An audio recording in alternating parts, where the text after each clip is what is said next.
여러분들, 이번 시간에 우리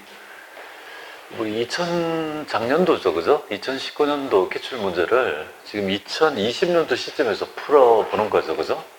그러니까, 날짜가 우리가 시간, 여기 보면 우리 82회 같은 경우에는 2018년도라고 가정하곤 하지만, 그다음부터는 2019년도라고 가정할 거예요, 그죠? 근데 이제 날짜는 그렇게 익히고, 현재 시점은 2020년도잖아요, 그죠? 그러니까 2020년도 시점을 기준으로 해서 모든 세법이랄지 이런 거 있죠. 좀 달라지는 것들을 우리가 익혀야 될 것 같습니다. 그렇게 좀 생각을 하고 하시고요. 또 답안에 보면은 여러 가지 윤년이 아니다 보니까 여러 가지 일수 계산할 때 약간의 단수가 차이 날 수 있죠. 그런 것들은 감안해서 우리가 약간 다른 점이 있더라도 그럼 맞다라고 보시고 하시면 될 것 같습니다.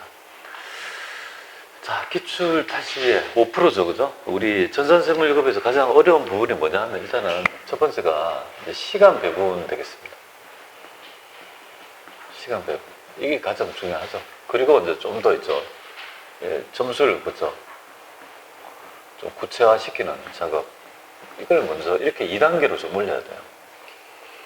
이 말의 의미가 바로 뭐냐면, 이제 시간을 내가 1시간 90분 안에 90분 내에 다 볼 수 있냐 이 말이에요. 문제를 다 볼 수 있냐. 그리고 선택을 해야 돼요. 어렵구나 하면은 시간 대비 효율이 높은 것도 무슨 풀어야 돼요. 맞잖아요, 그죠? 다 시간 안에 못 푼다면. 내가 시간 안에 풀 것 같으면은 괜찮은데요. 연습과 실전은 다르죠.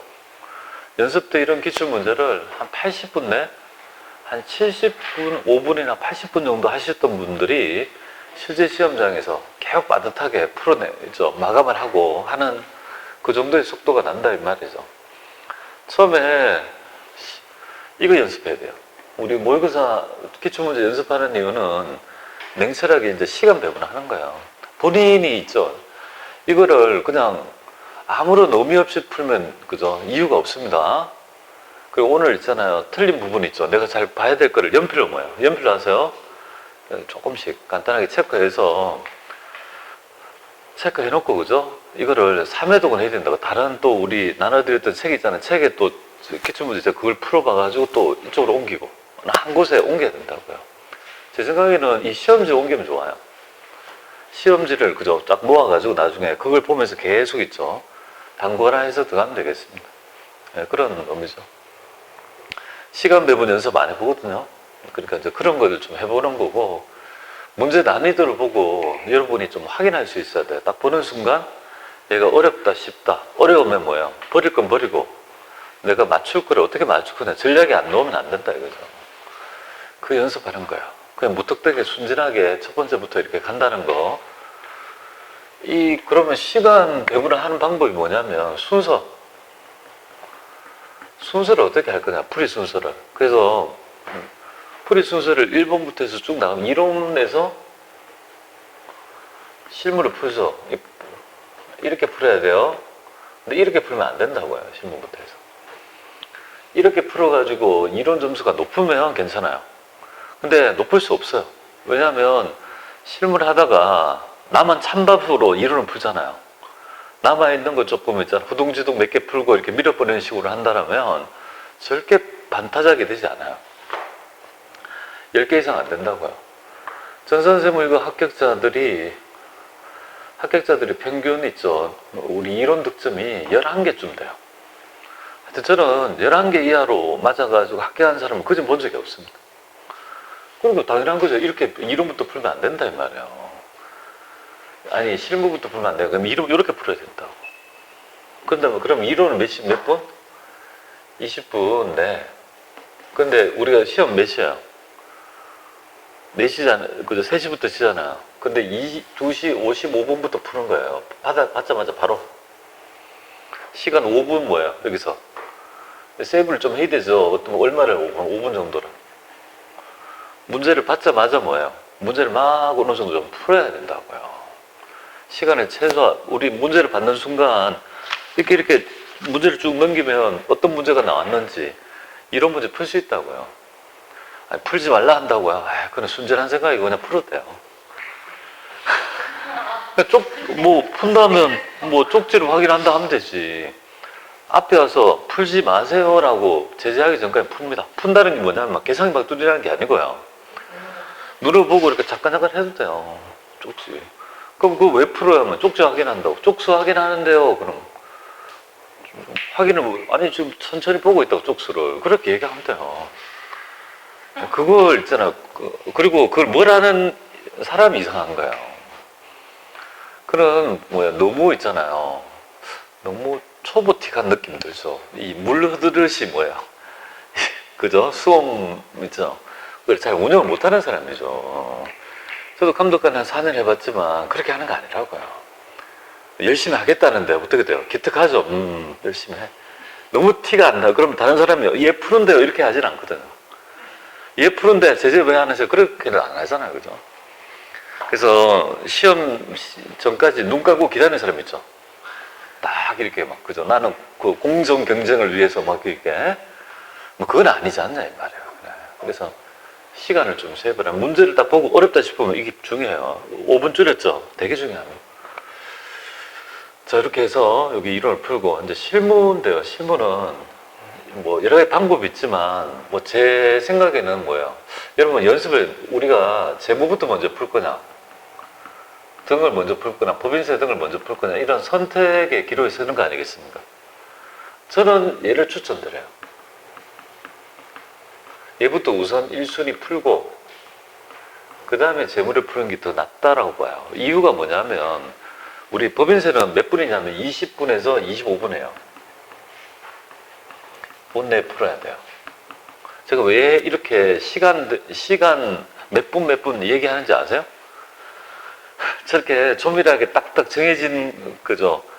내가 풀면 아무런 계획 없이 풀면 절대 시간이 남지를 않는 시험이에요. 그래서 조금만 실력을 열심히 했는데 시간을 배분을 잘하면 합격할 수 있는 사람이 저것 때문에 떨어진 사람도 좀 있습니다. 물론 기본적인 실력이 있어야 되지만 여러분 보세요. 내가 얘를 풀면 20분에서 25분에 풀 수 있는데 만약에 다 풀고 20분이 남았는데 법인세를 하나도 안 풀었다고 생각해 보세요.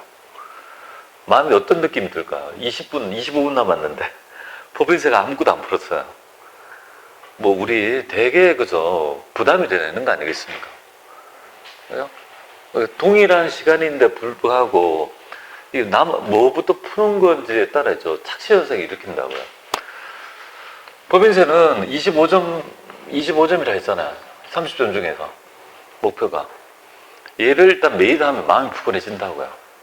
맞죠? 법인세를 딱 끝내고 그 다음에 어딜 가요? 여기 딱 가서 문제 뭡니까? 문제 1번, 문제 3번. 그죠? 전표 입력이 그렇거든요? 문제 1번, 문제 3점 해서 얘가 12점, 얘가요 8점 이렇게 해서 20점이라고요. 얘가 전표 입력 문제가 만만치 않다고요. 4문제 중에 2문제는 어렵다고 되게. 2문제를 씻고 그럼 거기서 막 시간이 걸린다고요. 그리고 부가가치세 있죠. 되게 짜증나게 놓은 문제 많거든요. 시간을. 그거 풀다 보면 30-40분 가요. 그리고 원천하고 부가 있죠. 결산 대충 하면 남은 거 20분밖에 안 남다고. 그냥 아웃이라고. 그런 식으로 들어가면 안 된다고. 우리 그거 하려고 지금 이거 하는 게 아니라고요. 그 다음에 이제 문제 있죠. 4번부터 풀든지, 문제 2번부터, 이거는 서로 있죠. 세법이기 때문에 내가 자신 있는 것부터 풀면 돼요. 그래서 제가 여기에 자격 오늘 나눠져 있던 유인물 있잖아요. 자격풀이 시험 문제에서 전산세무 1급에 보면, 그죠? 제일 하단에 보세요. 제일. 자격시험 풀이 순서에 제일 밑에 보니까 전산세무 1급은 문제 5번부터 풀고, 그냥 문제 1번, 3번 전표, 소득세, 부가치세 있죠? 그거는 왔다 갔다 해도 돼요. 그렇게 풀이 안 해도 좋은데 그냥 추천을 하는 거예요. 그런 것들이 지금 경험적으로 보면 좀 낫더라 이 말이에요. 최후를 맞이한다라면 어디서 맞이해야 됩니까? 부가치세에서 맞이해야 된다. 그죠? 내가 시간이 없어 못 푼다면 어디에서 최후를 잠재나 정사를 부가치세에 해야 된다고요. 그럼 어차피 시간이 있더라도 그건 헷갈리는 주제가 있다면 어차피 틀릴 거니까 거기가 확률이 더 높다 이 말이에요. 자, 그러면 여기서 있잖아요. 문제 1번에서 3번 있잖아요. 맞출 때 여러분들이 요거 20점 맞출 때 전표 논점이 있잖아요. 그죠? 뭐, 그래서 우리가 보통 경비, 500번대 경비, 800번대 경비, 그 다음에 우리 178번 있죠. 매도 가능성권, 수수료 비용 984 있죠. 이거 챙기고, 그 다음에 이중거래처. 거기 거래처, 이중거래처. 하나의 얘기에 뭐야? 두 개의 거래처를 언급하면 반드시 거래처 두 개가 나야 된다. 근데 카드는 유형을 카드로 찍으니까 자동 반영하죠. 카드가 아니고 내가 직접 손을 대줘야 된다. 그걸 만약에 안 해주면요, 빵점이 되겠습니다. 안 줍니다, 점수. 채권 잔액을 잘못 만들었다고 안 줍니다. 그러니까 거래처별 챙겨야 됩니다. 그러면 세 번째가 뭐냐면 타기점 대체. 그거는 당연한 거고, 불공 중에서 네 번째가 불공인데, 뭐 접대비랄지 차는 잘해요. 승용차는. 근데 토지 관련 있잖아요. 자본적 지수를 잘 못해요. 그러면 토지 원가에 가산. 그 다음에 업무부감 매입책 있죠. 그렇잖아요. 그죠? 불공하는 거 있죠. 그때 보면 그런 거 있잖아요. 우리 대표자의 개인적 용도 있죠. 집에 가져가려고 업무와 관계없이 매입책은 불공이죠. 그렇게 되면은 거기에 계정과목에 가져간 금액만큼이 가지급금이 되는 거예요. 가지급금. 그리고 거래처를 대표이사를 달아야 된다고요. 그걸 제가 여기 4단계에서 얘기를 하고 있어요. 4단계에서 얘기하고 있죠. 특히 업무부감 매입세하고 토지 관련 매입세 좀 잘 나와요. 불공. 좀 잘 챙겨보라. 특히 업무부감 매입세계 거래처, 가지급금 할 때 대표이사 누락한다고요. 거래처는. 오죽하면 이렇게 언급하겠습니까? 마지막이 뭐죠? 영원한 헷갈리게 하는 주제죠. 우리가 매출의 산물이 뭐죠? 받을 어음거래에서 매출의 산물은 받으러, 매입의 산물은요, 지급금이 돼요. 외적 거래에서 어음을 주고받으면요, 미수급, 미지급금, 그죠? 그거까지 생깁니다. 자, 그런 것들을 가지고 있죠. 우리가 이제 문제를 좀 풀어봐야 될 것 같아. 그죠? 딱 논점을 가지고 실수하지 않도록 하는 거죠. 그죠? 그리고 여기는 공부하러 오는 게 아니죠. 시험은 뭐 하는 데죠? 내가 알고 있는 지식을 풀러가는 거예요. 나의 능력을 보여주는 거죠. 그러니까 그 말은 거기 가서 공부를 하시는 분이 있어. 그거는 뭐가 왜 잘못됐냐면 내가 공부할 주제라면 최고 나중에 푸는 거예요. 맞잖아요. 잘 몰라가지고 매일 보던 유형을 기계적으로 풀어야 된다고요. 그거를 그죠? 매일 봤다, 나는 자주 봤다, 이거를 풀어가지고 기본 점수가 70점이 돼야 된다고. 그렇게 체력 올리고, 그 다음에 뭐야? 조금 표현을 좀 다르게 한 거는 좀 체크, 이거였네, 알아채가지고 조금 더 해서 80점 맞추는 거예요. 속도. 그래서 여러분들이 먼저 시험에 당장 당면에서는 뭐야? 요걸 먼저 익히고, 1순위 익히고. 그죠? 얘를 먼저 익혀야 시간 안에 되는 게 중요해요. 득점은 나중에. 그리고 어느 정도 시간 안에 볼 거 다 볼고, 모를 거 모르는 거 다 알잖아요. 그죠? 그렇게 해서 다 하고, 그 다음에 2순위가 뭐죠? 득점을 올리는 거예요. 득점을 올리는 거는 뭐냐면, 6회분을, 그죠? 여기서 소화하는 6회분을 일단 유형이 쫙 다 있으니까, 일단은 그 3회도 갑니다, 기본이. 여러 개 되시는 분은요, 2018년도 기출문제 있죠? 그거, 6회분 있죠? 그걸 한 2회독 정도. 그거 해보시면 유형이 빠질 게 없어요. 자, 1회독이 어렵죠? 1회독을 저하고 같이 하잖아요. 같이 풀어보고, 그죠? 이거 하니까 할 수 있는 거지. 그 2회독부터는 쉽다고 여러분이 해야 된다고, 2회독, 3회독. 2회독은요, 여러분들이 반을 줄거요. 3회독은요, 반의 반밖에 안 돼요. 금방이에요. 1회독이 어려워요. 그러니까 오늘 배운 내용 있죠. 풀어봐야지 잘 들어온다고요. 머릿속에. 기술, 눈에 잘 보이잖아요. 그리고 내일 시험 치기 전까지 꼭 다 알기. 그걸 6번 안 하면, 루틴을 안 하면 안 돼. 한 번 하면 될 것 같죠. 그렇게 될 것 같으면 왜 이걸 해요? 그러니까 집에서 그냥 모여서 풀어보라 하지. 그 이유가 있습니다. 자, 그러면 오늘 제가 그거 하기 위한 거 있죠. 그 얘기 한다고 얘기가 시간을 좀 빼먹었어요. 빨리 좀 해야 될 것 같아요. 자, 여기에서 보여드린 거는 내용도 내용이지만요, 푸는 방법을 얘기하는 거죠.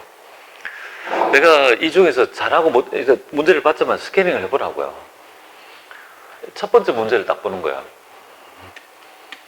이 문제가 어려울 수도 있고 쉬울 수도 있죠. 사람에 따라.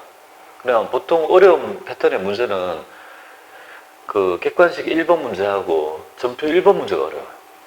원래 그래요, 패턴이. 특히 전표 1번이 만만치 않는 거래요. 이상한 걸 많이 해요. 자, 이렇게 보고 여기 좀 보니까 여기 얘는 할만했고 얘 있잖아요. 어려운 건 아닌데 공부를 안 하는 사람은 잘 몰라요. 얘도 뭐예요? 긴가민가 해요. 얘도 뭐예요? 얘는 할만하네. 얘도 뭐예요? 뭐지? 막 그죠? 되게 있잖아. 머릿속에 5문제를 풀어보세요. 머릿속에 터져 나간다고요. 좀 어느 정도 여기에서 쉬우면 4문제 맞춰야 되고 정말 어렵더라도 3문제를 맞춰야 돼. 여기에서 5문제 중에 3문제가 밑으로 2문제 맞췄다 그러면 뭐 합격 못해요. 대신에 3문제 맞췄죠. 원가를 잘해야 돼. 원가도 3문제 이렇게 하면 안 돼. 원가는 최소 4문제, 웬만하면 5문제 다 맞춰야 돼. 이거 별로 어렵지 않아요. 뭐 왔다리 갔다리 귀찮게 하는 것 같지만 별로 어렵지 않아요. 우리 그 변수를 2개 주는 게 아니잖아요. 1개밖에 없으니까 어려운 게 쉽지. 준비되고 이런 거. 그러니까 어렵게 그 평균법에서 선입선임 나오면요. 기초 보면 돼. 무조건 이게 나온다. 그럼 앞에는 없다 이 말이에요. 이런 문제는 푸는 게 아니고 5초만이면 돼. 5초만. 그냥 쫙 스캐닝 해보라고요. 기출의 반복이다 이 말이에요. 이런 걸 줄여야 되지. 뭐 이런 거 기본값이고 표준값 이런 거 있잖아요. 원가. 이 정도는 할 만한 거야. 웬만하면 제가 원하는 건 5개입니다. 못해도 4개. 세법? 좋아요. 세법은 호불호가 좀 있어요. 소득세법에 너무 어렵게 되면 잘 한 문제는 못 맞출 수 있죠. 목표는 4개인데요. 법인세를 맞춰야 돼. 근데 이번은요. 소비세 규정이랄지 이런 거 있잖아요. 부가세 규정이 별로 어렵지 않게 나왔어요. 이거 조금 그렇나? 이것도 쉬웠고. 그래서 이런 문제에서 제가 볼 때는 재무회계가 굉장히 어려웠고요. 세법은 뭐 그만큼만 했고, 뭐 원가도 뭐 그냥 많이 어려운 건 아니고 뭐 그 정도에서 맞춰진 거예요. 그러니까 보세요. 재무회계가 어렵다고. 재무회계를 잘해야 된다. 특히 여기서 자본거래하고 뭐 했잖아요. 그죠? 근데 나중에 뭐 사채거래, 뭐 국고보조금 거래 여러 가지 그것들을 유형을 다 어느 정도 커버를 하셔야 돼요. 자, 그 다음에 여기에, 그죠? 여기서부터 실무잖아요. 뭐부터 할지, 법인세부터 할 것 같으면, 그죠? 바꿔서 해야 되고, 회사를 바꿔서 그런 부분이 있죠. 물론, 제가 오늘은 그냥 순서대로 할 거예요. 순서대로 해줄 건데, 그거는 여러분들이 한번 해보세요. 이게 어디가 더 낫는지. 내가 법인세가 자신 있으면 법인세부터 풀어보면 훨씬 낫지 않습니까? 자, 그러면 빨리 이거 한번. 내가 잘 모르겠다는 거를, 그죠? 포기할 수 있어야 돼. 빨리 풀고. 근데 기본 학습이 좀 돼 있으면요. 좀 좋을 것 같아요. 올바르지 않는 거예요. 회계 변경에 대한 부분이다, 그죠? 근데 최고 이제까지 많이 나왔던 거는 전진법에 대한 거. 단기와 단기 이후. 그죠? 이게 가장 전진법이 뭐예요? 단기 이후에 기간을 이게 가장 많이, 오답이, 그죠? 오답이 뭐죠? 단기 이후에만 반영하는데 이게 가장 많이 나온 거예요. 항상. 이제까지 세무일급에서 얘가 이제 고전적인 문제가 됩니다. 자, 삼각자산의 변경은요, 내용연수 변경은요, 추정의 변경, 정책의 변경은요, 소급법, 그 다음에 평가 방법은요, 정책의 변경, 뭐 좀 아시죠? 효과 단기와 단기 이후. 전지법, 아시겠죠? 맞는 거. 제가 강조 많이 했잖아요, 그죠? 꼭 좀 알아두세요. 계속 기초를 뺏기니까 그래요. 자, 자본금이 증가하지만, 하나 감사하는 거다. 그래다. 이에 해당되지 않는다. 그냥 자본금이 증감이 안 되고 변화가 없는 걸 물어보는 거잖아요. 자본 총계의 변화가 없는 거랑 자본금의 변화가 없는 거는 달라요. 그죠? 자본금의 변화가 없다는 말은 뭐냐면 주식을 뭐 발행하거나 만약에 하더라도 아무런 차이가 없다는 말은 2가지밖에 없어요. 주식의 병합과 분할밖에 없어요. 그래서 5,000원짜리 2개를 하나로 병합하면 1,000,000원이 되는데 차이가 없고, 반대로 10,000원짜리 2개 쪼개면 5,000원, 5,000원 차이가 없죠. 자본금은 차이 없죠.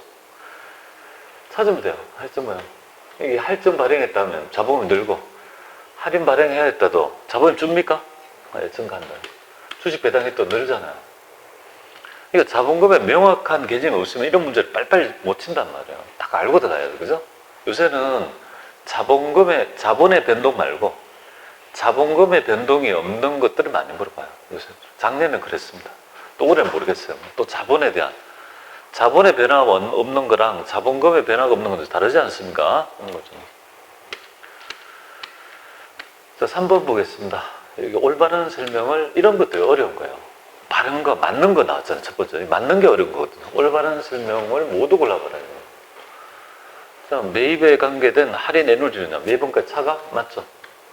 그 다음에 재고자산이 손상을 입었다면 재고자산의 시가가 원가로 하락할 수 없습니까? 저가법 회계 처리.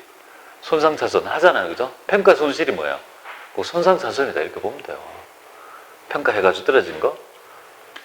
그러면 나는 날려야 돼요. 그죠? 이렇게 보면 되겠네요. 그러니까 재고는 취득원가를 잠깐, 이거 지금 두 개 다는 다 있네. 다만 원가가 시가가 취득보다 상가비보다 낮았다면 저가법에 의해서 평가하지 않습니까? 맞고요. 그럼 다 들어있나? 그러면 문제는 요거네요. 요거에 대한 판단만 하면 되겠네요. 재료 중 비정상적으로 낭비된 부분은요. 그거는 비정상 감모잖아요. 당연히 그죠. 원가성이 없고, 우리 영업에 비용을 처리한다 이 말이잖아요. 타겟정대 주시고. 비용을 인정하죠. 그래서 여기까지 맞춰줘야 된다고. 그리고 둘 중에 하나는 얘는 틀릴 수도 있지. 얘 말고 밑에는 좀 틀릴 수도 있지. 얘는 뭐, 틀릴 거 뭐 있어. 사고. 이거 뭐야. 10월 1일 했네? 근데 가끔씩 감가상각비네요.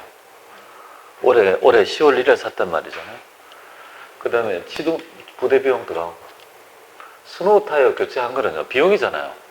유지 비용. 이런 것들은요. 그러니까 5년. 정액법이다 하면 이거 하는 건 500, 이거 둘 중에 하나?